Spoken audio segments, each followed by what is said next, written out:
আসসালামু আলাইকুম প্রিয় ভিউয়ার্স, চলে আসছে একটি গুরুত্বপূর্ণ সংবাদ নিয়ে। সংবাদটি পাঠ করছে দৈনিক শিক্ষা.com থেকে। লাখের উপর শূন্যপদ, ষষ্ঠ গণবিজ্ঞপ্তি প্রকাশ করা নিয়ে যা বলছে এনটিআরসিএ।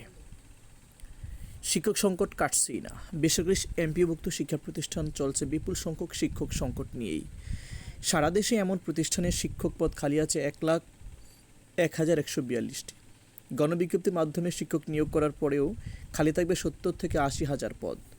বেসরকারি শিক্ষক নিবন্ধন ও প্রত্যয়ন কর্তৃপক্ষ এনটিআরসিএ গণবিজ্ঞপ্তি নিয়মিত দিয়ে আসলেও দূর করতে পারছে না শিক্ষক সংকট।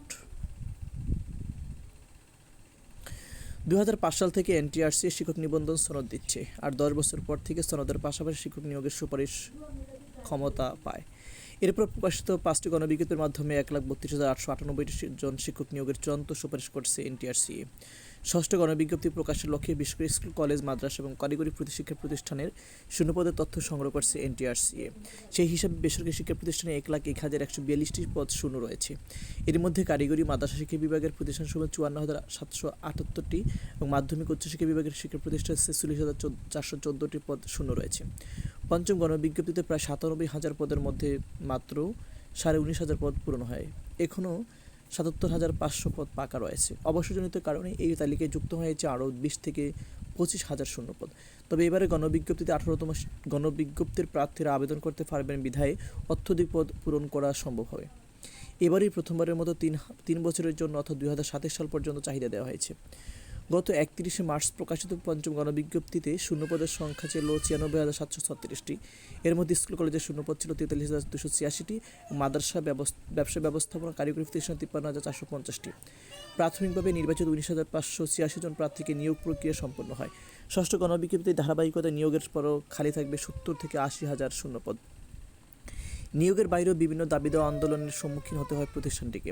বিগত সময়ে শিক্ষা প্রশাসনের উদাসীনতায় আন্দোলন তীব্রতর হয়েছে। প্রতিষ্ঠানটির বিরুদ্ধে নিয়মিত হয়ে আসছে আন্দোলন। বিগত সরকার শিক্ষকদের রীতিমতো জিম্মি করে রেখেছিলেন।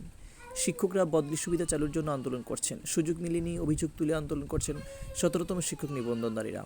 এছাড়াও 18তম প্রভাষক আরবি মাদ্রাসা 29 পদে যারা কামিল মাস্টার্স সম্পন্ন না করে আবেদন করেছে তাদের ভাইভাতে অংশগ্রহণের সুযোগ দেওয়া হয়। 18তম নিয়োগ বিজ্ঞপ্তির আবেদনের শেষ সময় 30 নভেম্বর 2023 তারিখের মধ্যে যাদের কামিল মাস্টার্সের ফলাফল প্রকাশ হয়নি তাদের আবেদন বাতিল করা। নিয়ম বহির্ভূত অংশগ্রহণীদের নিয়োগ বিজ্ঞপ্তিতে উল্লিখিত 8 খ অনুসারে যথাযথ ব্যবস্থা গ্রহণ করা নিয়ে আন্দোলন চলছে। এনটিসিআর সচিব এএমএম রিজওয়ানুল হক গণমাধ্যমকে বলেন, ষষ্ঠ গণবিজ্ঞপ্তি প্রকাশের অংশ হিসেবে শিক্ষা প্রতিষ্ঠানে রেজিস্ট্রেশন কার্যক্রম শেষে শূন্যপদের চাহিদা আহ্বান করা হয়। শূন্যপদের চাহিদা যাচাই বাছাই শেষে মন্ত্রণালয়ের অনুমোদন সাপেক্ষে বিজ্ঞপ্তি জারি করা হবে। কবে গণবিজ্ঞপ্তি প্রকাশ হবে তা নির্দিষ্ট করে বলা যাচ্ছে না। চলতি বছরই গণবিজ্ঞপ্তি প্রকাশ করা হবে। আমরা চাহিদা প্রেক্ষিতে শূন্যপদ ঘোষণা করব। যোগ্য প্রার্থিতার ভিত্তিতে নিয়োগ দেওয়া হবে। তিনি আরও বলেন, শূন্যপদ রয়েছে, তবে আমরা নিয়মের বাইরে যেতে পারি না। নিয়ম মেনে গণবিজ্ঞপ্তি প্রকাশিত হবে। ধন্যবাদ। আসসালামু আলাইকুম।